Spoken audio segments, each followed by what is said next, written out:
Hi there, and welcome to this episode of the Everyday Millionaire Mindset Matters podcast, where I'm joined by my wife, Olympic mental performance coach, Steffany Hanlon-Francie. In these episodes, Steffi and I have a conversation about the different aspects of what we refer to as Mindset Matters, because we believe that for those who are awake, we are living in and through the most impactful time in history. Your view of the world is the filter for how you will experience the evolution and changing dynamics of it. Our intention is to provide you with ideas, nutritious food for thought, and some tools that you can use to help you in being your greatest self and living your best life. Listen in, enjoy. Hey folks, welcome to Mindset Matters. Steffany. Hey, hon. How are you? I'm good. I'm feeling, really in balance. You're feeling inspired. Okay. And, my theme for this year, as much as it's clarity equals velocity, is self-care. So really working hard to make sure I build in some self-care every day. Beautiful. Well, balance, that is a segue into today's topic, which is work-life balance, the myth of. And what does it even mean? We constantly, I want to say constantly, I don't want to make it sound like that, but we often, I'll use that term, we often are talking to people and speaking with people, and there is a sense of that they bring up is I just don't have any work-life balance. And they carry a lot of stress with it, or they carry a lot of judgment of it, or it bums them out, or there's some, degree, some jag around it. And let's bust the myth today. Let's talk about work-life balance and what does it mean? Well, to me, it's a myth. I don't think it's true. I think it's a BS or a belief system that people are striving for something that's unattainable. If you're seeking a work-life balance, it means you're trying to even things out. I don't know, is it time? You want to give as much time to your life as to your business or to your work or to your family. And it's like you're doing some sort of math equation. And I really don't think that's healthy, to be honest. I think having a work-life balance means when you're present to what you're doing in your work, are you present to what you're doing in your work? And when you're at home with your family, are you present with your family? And I think that's what I would like to do and unpack a little bit in this conversation, because when you're striving for something that's unattainable, I can't imagine the stress and anxiety that goes along with that. Well, I think there's a fundamental when we look at work-life balance, because there was a time in our life many years ago where we strive for work-life balance. It didn't feel right. And a lot of that was driven by the fact that it was all work and no play. Maybe that was the story, or there was just never enough time in the day to do all the things that we wanted to do because we seemed to be building businesses and building careers, and there was no time for rest, or we didn't believe there was any time for rest. And it was so different, early on in building the business. And I see that with individuals building a business, building a career, is that you're so focused on doing that at some point you get tired because you're looking at people around you, maybe doing something that you want to do. Maybe you're not spending enough time with the kids or with the significant other, and you're feeling guilty about that. Some of it comes with guilt. Some of it comes with burnout. So when we start to break it down, I think it's important to let's look at what is the sense or the feeling of not having work-life balance. So somewhere along the line, there's a story that's saying all I seem to be doing is working, and I'm not getting the most out of life because there's more to life than just work. So in other words, when do I get to play? When do I get to have more time for myself? When do I get to have time for my family, my friends, for leisure, for just sitting around and doing nothing? So if we start from that, because that's really what the story ultimately is. Too much work, not enough life. Or on the other side, it's, you've got a young family and one of the parents is at home and their whole entire world is about family and kids and diapers and meals and shopping. And maybe there's just that side of it as well. So I think what we could really shine a light a little bit on is choice. Is where are you in the stage, or the cycle of your life where you're focusing on certain things? Like, what is your priority? And the other thing is, do you have an agreement with your significant other or partners whereby you have communication where you say, this is what we're going to do for the next 3 to 5 years. And this is your role and this is my role. And what we commit together is to, I don't know, 2 to 3 vacations a year, or we take long weekends every quarter. So you start to break down agreements in a different way instead of just going into this whole paint a busy picture thing, because I have to work to raise the family and, support the family. And then I have to work to raise the family. And then we come to sort of an impasse. And I think that's where the conversation around fighting for balance within a relationship can come in. I think for us early on building businesses, I loved it. I didn't realize I was out of balance. I didn't think I was. I was having a great time. I loved the people we were hanging out with. I loved the people we were working with, that we were serving, that our clients. I think where we heard it mostly was with family. It's like, you guys are so busy. Like, when are you going to have time to come over and visit, and all those kinds of conversations? So that's really where I think the judgment or that guilt can land for people. Yeah, but let's go back a little bit, because there was a time where we didn't feel, I know, I'll just speak for myself. I know there was a time when I felt like there was no work-life balance. There was no balance in my life. It was all work, work, work.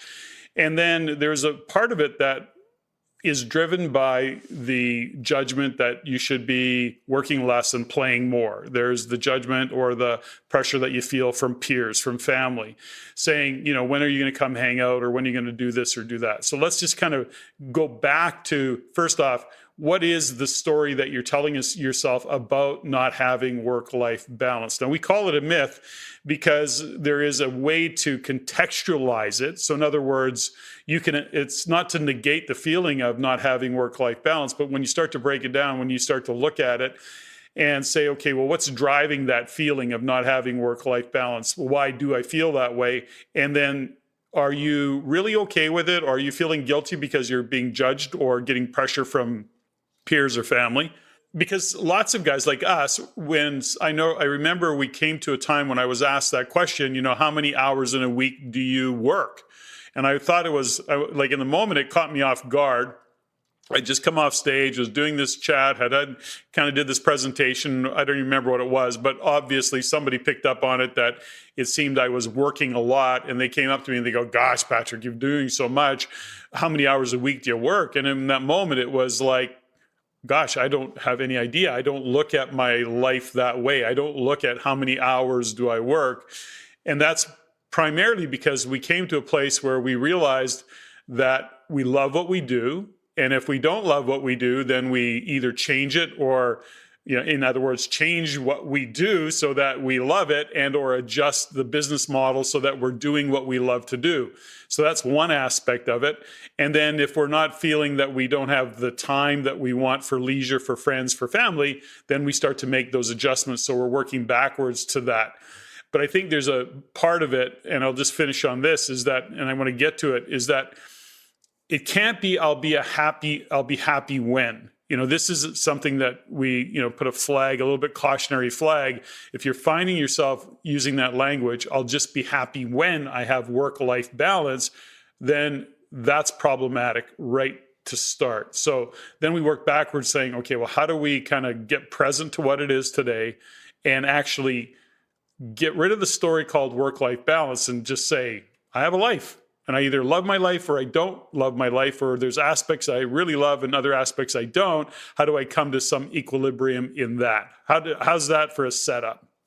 Yeah, wow. Well, I look about, the last 3 to 4 years, I think people have had an opportunity to look at their life and say, okay, this is working, this isn't working. What do I love to do? What do I not love to do? What's being taken away from me? What's being brought into my life? And let's take a look at it. Let's reevaluate, because we really do only have one life.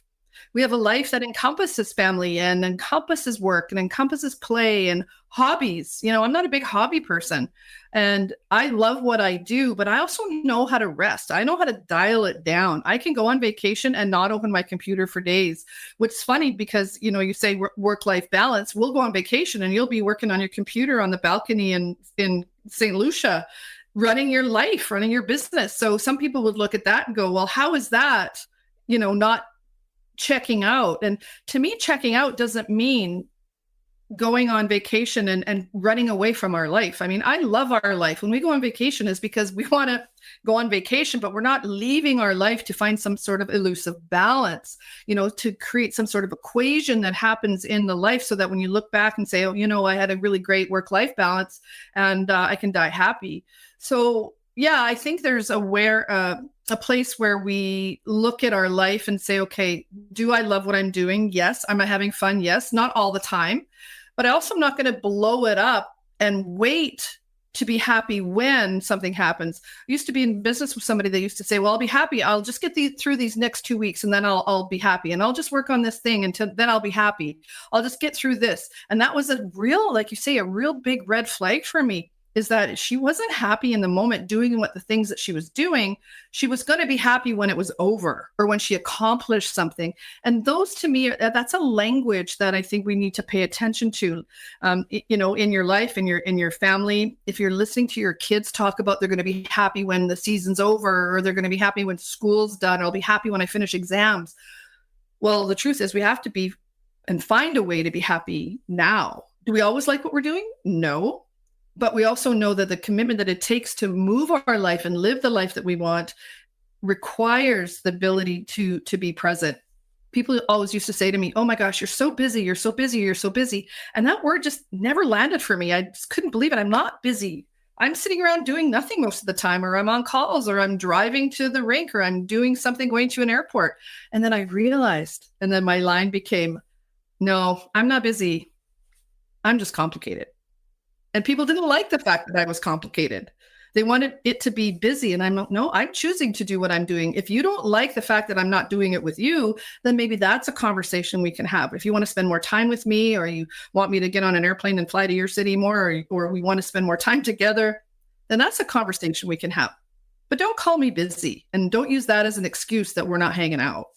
Well, I think that's more the issue, right? Is that in that context, what you just shared was mostly it was being driven primarily by the fact that people were using it as a reason to not reach out, or they were telling the story of why they haven't connected. So I got all that. So there is a part of it that I want to go back to, something that kind of showed up for me in all of this conversation. So let's get back to one of the things that we talk a lot about. And I want to not step over the conversation about values and living a values-driven life. And there's a few things that I was reminded of in the context of all of this work-life balance.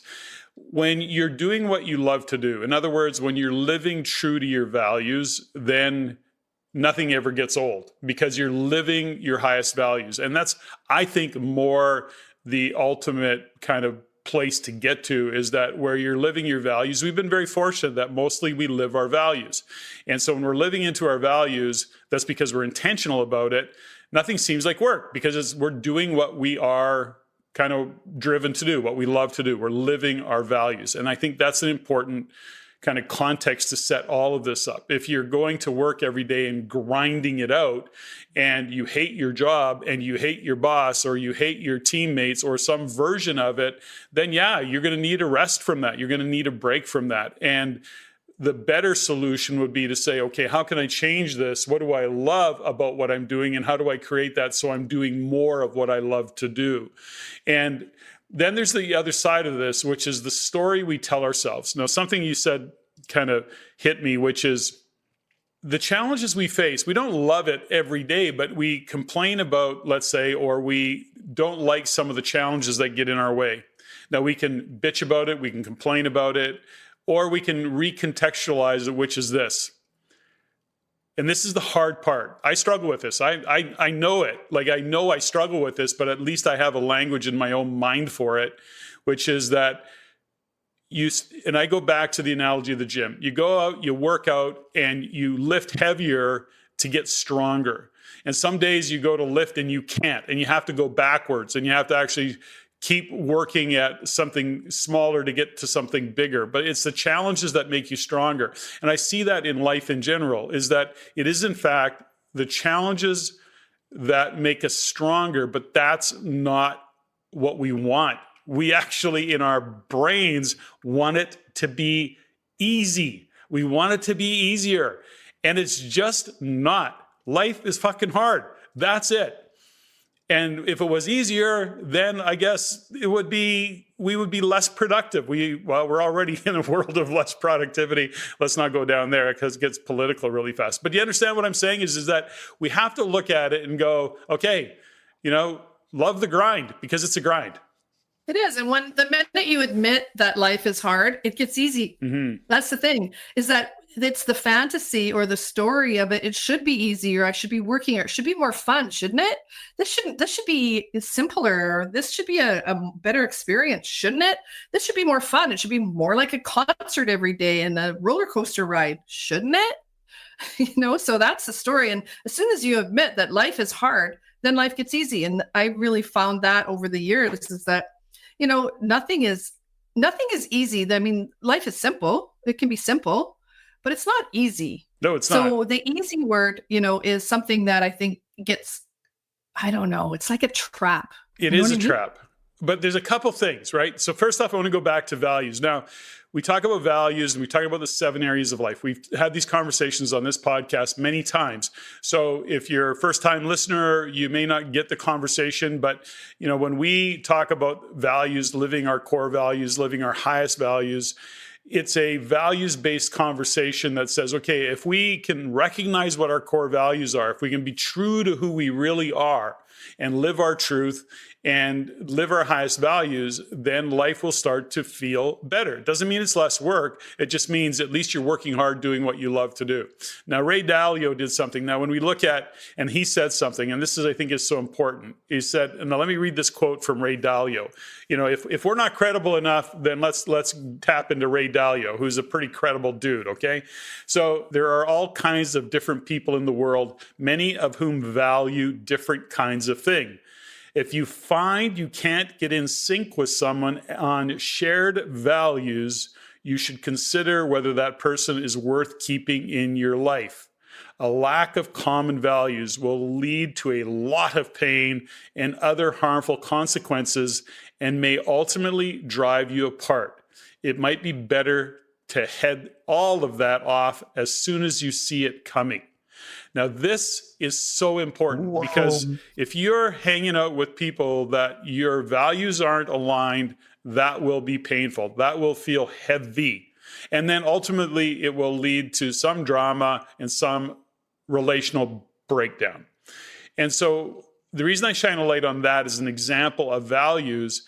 If you're going into your career, to your job every day, and the people around you or the company doesn't stand for what you stand for, are you out of integrity and are you feeling the load of grinding it out, doing what you hate to do? There's a way bigger difference between grinding it out, doing things you absolutely don't love to do. In other words, hanging out with people that don't share common values, for example, and or doing what you love to do, but working your ass off with a team of people that are all loving what they do or are all pushing in the same direction. You follow what I'm saying?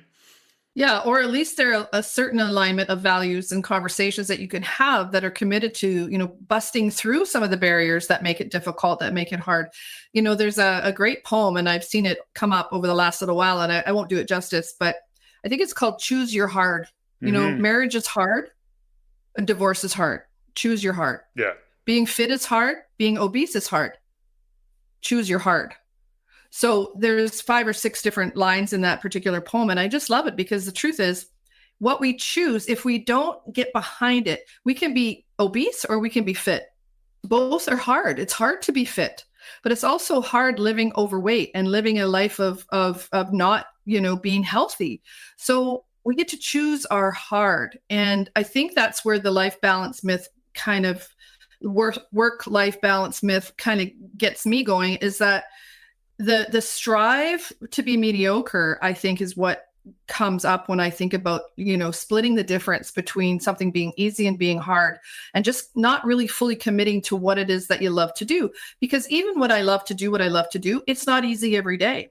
and it can be hard, but I'd rather have something be hard and aligned with my values and what I love to do, and I can be focused on a certain outcome rather than have it be hard and a slog and just feeling like I'm a slave to the clock or the golden handcuffs or whatever. So I think it's really about choosing your hard.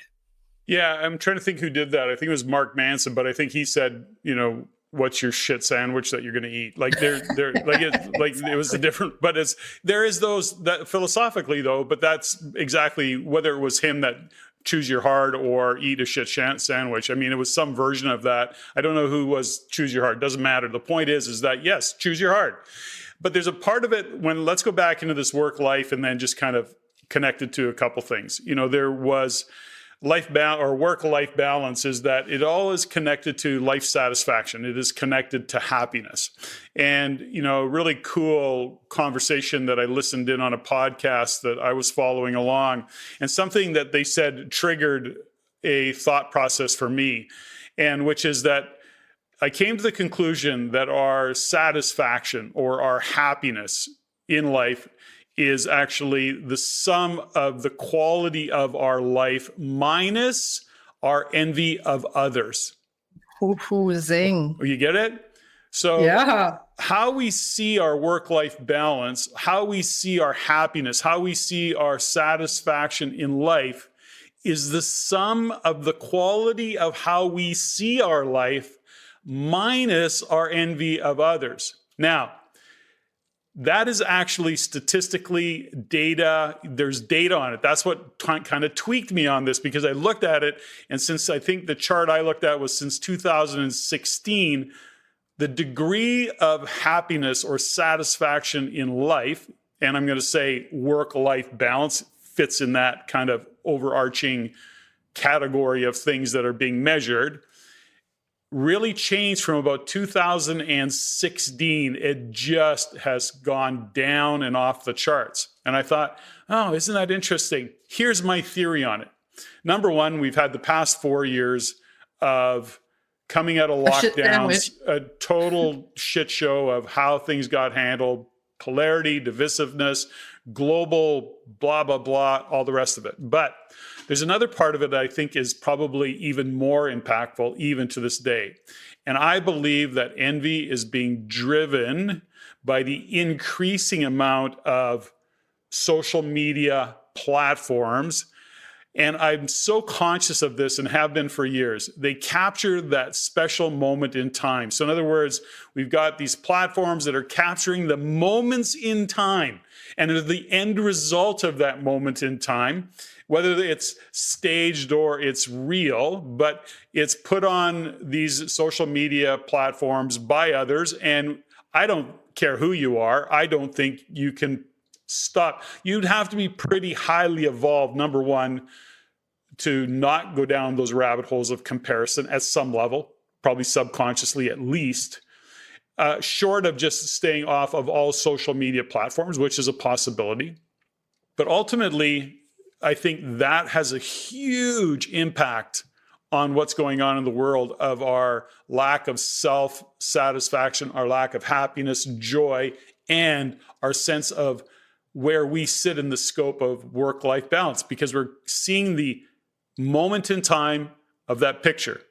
Yeah, and then we're comparing ourselves to whatever shitstorm moment in time we might be in at that moment. So if I posted all the things that were going on in my life, I mean, I don't use social media very well. I share things about Shift and Mindset Matters and Ice Academy Montreal and Quantum Speed and Rain and ProSkate. I mean, I love our businesses so much. That's what I post. I'm not sitting there posting, a selfie of us sitting on the beach, drinking Mai Tais. I mean, which we could, I guess, when we do that. But I guess it's how you choose to use social media. I'm really seeing right now with the athletes that I work with and the young people, a lot of them are getting feedback socially and a dopamine hit every time they get a like, for example, or they're trying to become influencers in certain areas so they can get that sense of accomplishment or that sense of being famous or something. And I just think, to me, that takes us so far away from any kind of values-based life or any kind of balance when it comes to looking at your own life and figuring your own stuff out, because eventually you're going to have to. Eventually, that you're going to have to be with yourself and your complicated life. And if you're constantly looking outside for that next dopamine hit or that next comparison, then it becomes a very shallow existence, which I think that the happiness economics and the happiness psychology of that is truly driven by that comparison. And to your point, hun, is that the envy also is like, what am I jealous of? And instead of using jealousy as a fuel and a feedback to go after what I want, I'm seeing a lot of the younger generation using jealousy to really beat themselves up or to make themselves wrong, or to say, I got to change something about my body or my gender or my sex to make myself feel better. And it's all outside of them. And that's really important, I think, when it comes to balance. When I think of meditation, I think what gets me into my core, which is what balance means to me, is how do we recognize what's going on externally, take those messages and take those influences, for example, filter them through our values. And that's, I think, the piece that's missing when it comes to the work-life balance conversation. Well, yeah. And again, it's understanding those values. So when we do our think tanks, when we do our coaching, I mean, we spend a lot of time just helping people really get connected to their values, because it is a tough conversation. If you've never really considered what your values are, you don't even understand that. We're not talking about moral values and social values. We're talking about our own personal values. And that can get to be quite complicated, or feel overwhelming. But when we look at work-life balance, I think we break it down to one fundamental, which is what are generally people seeking, which is they're seeking happiness, they're seeking joy, they're seeking something that puts a smile on their face, saying, okay, I've got this, I'm working and I've got my family and I'm making money and I'm fit and I got time to spend on myself, I'm hanging out with the kids. That is the pursuit of that idealism and the pursuit of happiness. We've talked about this on occasion where we look at the athletes that are on the top of the podium. And now if you take that picture, you look at this absolutely beautiful, fit couple.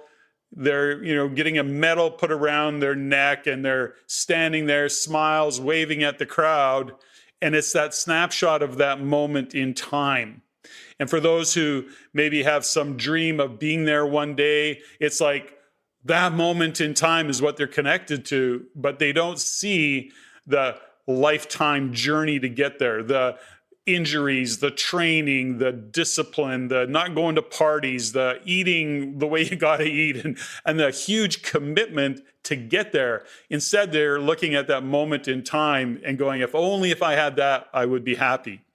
And there's a fundamental that I just want to, before I pass, I want to finish it off, which is, it's a quote, which is, it's not the pursuit of happiness, it's understanding that happiness is the pursuit.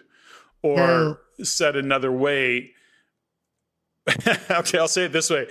What really fucks us up is that it's not a destination. Like we tend to put ourselves to think that I'll be happy when, is that even understanding that the happiness part of it is a journey and you have to work at it.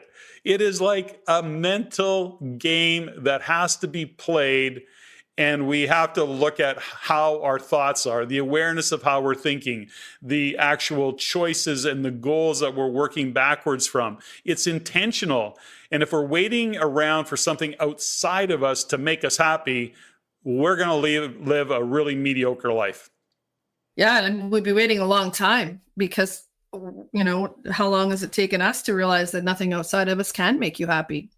I mean, people that look at, I'll be happy when I'm married. Well, and then all of a sudden you're married and there's all these other new problems, so there's really moments in time when I feel joy, when I feel true, pure joy. And that's when I know that I'm living my values. So it's not that I'm seeking happiness. It's the pursuit of, it's the journey. I mean, when I'm out in the back 40 with the dogs and I'm watching them play and I'm laughing at their ridiculous antics and looking around at the beautiful, scenery and the life that we've created, there's those moments, I'm going to cry, where I have so much gratitude for what we've created that, to me, I don't expect that to be, a long hour, 2 hour, 3 day thing. But if I don't honor those moments of gratitude that fill my heart and then bring tears to my eyes, then I'm not acknowledging what it is that we're talking about, because those moments are what I live for. Well, and it's, when we think about what we live for, so I go back always, we want to, remind everybody again, we're doing another think tank in June. So by the time you're hearing this, this will be, I don't know when this particular podcast is coming out.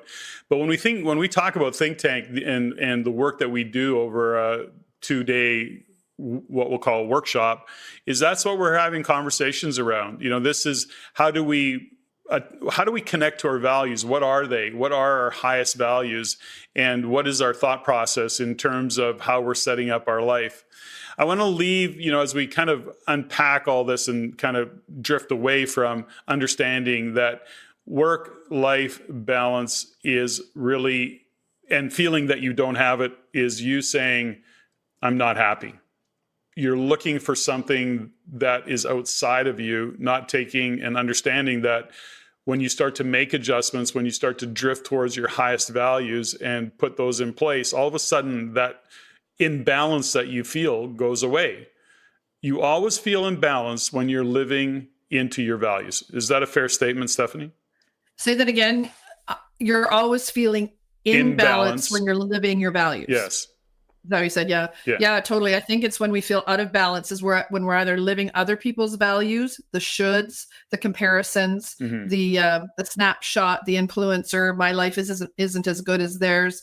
And then you start to realize that, if I'm not living my own true values, it's my responsibility to make that change. And that's really difficult. And I find over the years, having people come and go out of my life and me leaving out of people's lives, there's things that happen naturally and not on purpose, where you're just all of a sudden drifting away from people. And it's not that you don't love them or care about them. And I have friends that I can, not see for months and months, and then spend, like my girlfriend, Sarah, we spent 6 hours on the phone the other day while our husbands were out of town and just talked for almost 6.5 hours. Just to catch up. So there's those moments in time where that gratitude can show up, where those relationships are still there, but maybe they're just not right in front of you. So I don't know. I would invite just people to now have the conversation about what's important now. Where are you on the journey of your own life? Are you living at least the attempt to be true to yourself? If you don't understand what your values are right now, come to Think Tank. We'll help you discover that. But the key, one of the first things is what brings a tear to your eye, like what opens your heart, and start to consider that as almost like a clue to start to discover your driving values. Mm-hmm.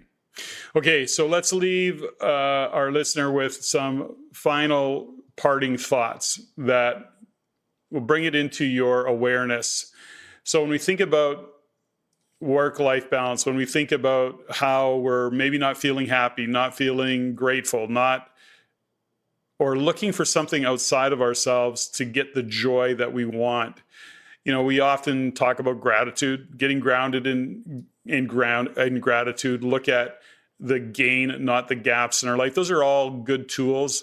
And then this one is an important one, which is we hear the phrase, you got to think positive, and positive thinking and positive thinking. And, certainly the most recent data actually shows that it isn't about positive thinking. Yes, it's important.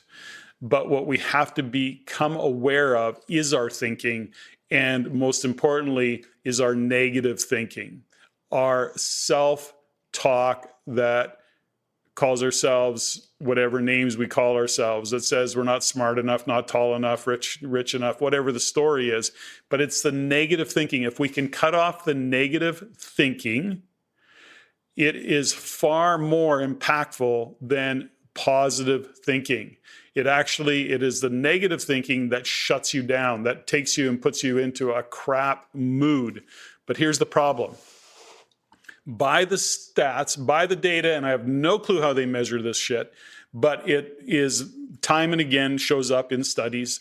70% of our negative thinking goes unperceived because it's so ingrained. So in other words, we're just not paying attention. Now, as aware as you are, and as aware as I believe I am, man, I can find myself being really bummed out in moments in time and have to drag myself from the frickin' drenches and go, what the hell am I doing having these thought processes, and kind of shake it off.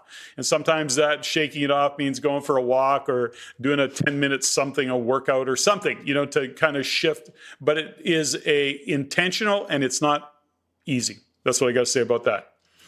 Oh, man. There's a great book. It's called Getting to Neutral by Trevor Moawad. He wrote a book called It Takes What It Takes. And his father was actually the president of the Positive Thinking Association of the US from, in the 70s or something. And they realized the studies about positive thinking are not, it's not realistic, because we'd be looking at the world through rose-colored glasses and not seeing the reality. But if we can start to be disciplined enough and be aware of the negative self-talk, we've talked before about, would you talk to your best friend the way that you talk to yourself in the mirror? And years ago, I realized that my self-talk was quite negative. I was never good enough, tall enough. My hair was always the wrong color, and my skin was bad. My boobs were too big, whatever. And I eventually just had to start looking at myself in the mirror and calling myself girlfriend and say, hey, girlfriend, how you feeling about yourself today? Maybe we should go for a walk, and started shifting how I talk to myself. And when I started calling myself girlfriend, I realized that I wasn't being very kind to myself in my head. So think about how loud those thoughts are, and really sometimes whose voice is that in your head, and the negativity that can drown out any opportunity for you to feel happy and even those moments of joy that we were talking about.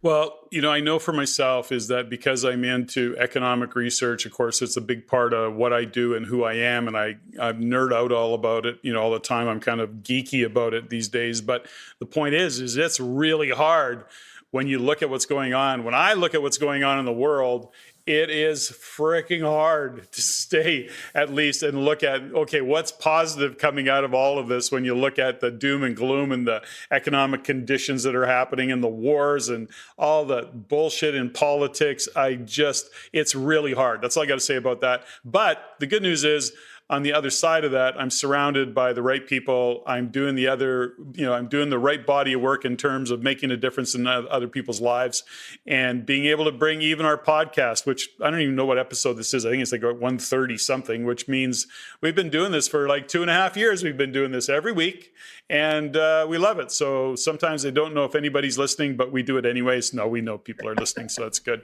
Okay. Right, because it's all about us. It's all about us. So let's finish off with the 5 C's, the 5 C's that you got to stop. So bring your awareness to it. First C is quit complaining.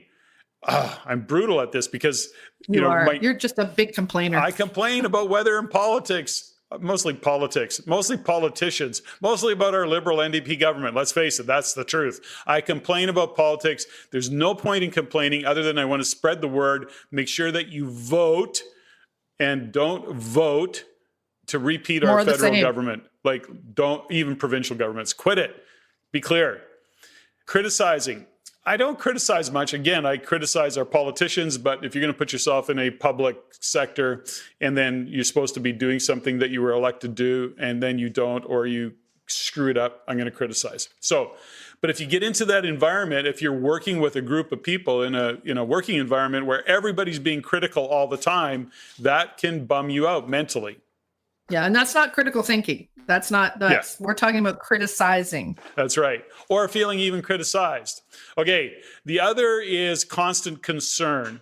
So there's a little bit of, all of this is a little bit of stoicism, or a lot of stoicism. These are really, if you read any of the Stoics, and I've studied a lot, and there's lots of it out there now. If you aren't aware of stoicism, then really Google that stuff, because it will really bring your attention to it. So concern, which is worry, which is just always worrying about something that you can't control. And so if you're worrying, you're having a future state that you can't control, and we got to not waste a bunch of our time doing it. I'm not saying any of it's easy. Bring your awareness to it and then back it down. Well, they say worry and concern is like a tax you pay on something that hasn't happened yet. Oh, yes. Isn't that the truth?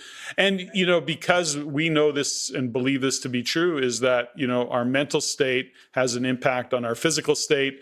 I just had this conversation with Dr. Don McDonald on a podcast, so that'll be coming out at some point. And we talked about that, the physical manifestation of our thinking and how we are. Okay. So these are bringing your attention to it. So number 4 is commiserating. And, there's one part about commiserating where you create the space for somebody to show up and share whatever they've got going on, and you are empathetic. But in the context of commiserating, what we want to be careful of is that misery loves company. So if somebody's coming in and sharing how shitty their life is, be careful not to fall into the trap of going, well, yeah, you had a shitty day. Let me share with you just how shitty a day I had. Exactly. Be careful about that. Did you notice, hon? Just wait a sec. Did you know that the root of the word commiserate is like misery? That's true, isn't it? Yeah. And then the final C is catastrophizing. And we know a couple people like that. You're like that when I'm driving. Well, if you've driven with you, you know what that's like. I'm a good driver. I'm only ever thinking about precious cargo. I'm a good driver. You overreact to just nothing. And if anything, you're a danger to my driving because you scare the shit out of me because you always overreact. Anyways, so the point of all that is don't catastrophize. We all have come across those people where it's a big drama and nothing's even happened yet. So be careful about that. So those are the 5 C's. Make sure that you're not complaining. Make sure you're not criticizing. Drop the concern, the garden variety, worry, anxiety, commiserating, and catastrophizing. Make sure that, you're aware of those things. And ultimately, Steffany and you and I talk about it all the time. I know with my shift with my men's guys who are just gotten awesome at it, is being aware of your thinking. That's it. Yeah. Be aware of your thoughts and take the time. Just to finish that off, it's so true. Notice how quiet your life might get and how different your conversations might get if you remove those 5 C's and just see. And it's not about playing a game of pretending to be positive. It's about removing those 5 C's and see how much more enlightening and how much more interesting your conversations just might get. And I'm going to finish off with one final thing that I want to share, which is interesting in our own life. The biggest gift I've gotten over the past few years is that I pine for nothing. If nothing ever changed in my life in terms of stuff I had, I would be just fine. There's not another thing that I want in my life. Now, I don't want to minimize the fact that at this point in our life, at this age, this phase of our life, really, we've spent a lifetime of doing what we do and I guess building assets and or buying stuff. But if I would have gotten this message at 45, I think, yeah, that would be way better. That's what I think. So I don't tell myself a story around it too much because I don't have regrets. But I realize that if I can share anything, the wisdom of a 65-year-old from my point of view is spend less time worried about getting stuff and spend more time having and building relationships, creating friendships, and having experience with people that you want to have experiences with. That, to me, is where we need to spend time in a world that is seemingly falling apart at the seams. And maybe it is, I don't know, but it sure seems like it some days. And that would be my wisdom today. Your definition of balance, maybe. Maybe. That's all I got. Steffany, thank you. Thanks, son. That was fun. Ladies and gentlemen, thank you for listening. If you found value in the podcast, please take the time to rate and review and share with others. Share with your friends. As it is my goal to always improve and to provide the highest value for you, the listener, If you have any comments, suggestions, or questions you'd like answered, please email me at ceo@reincanada.com. That's ceo@reincanada.com. I look forward to hearing from you. And until next time, Patrick out.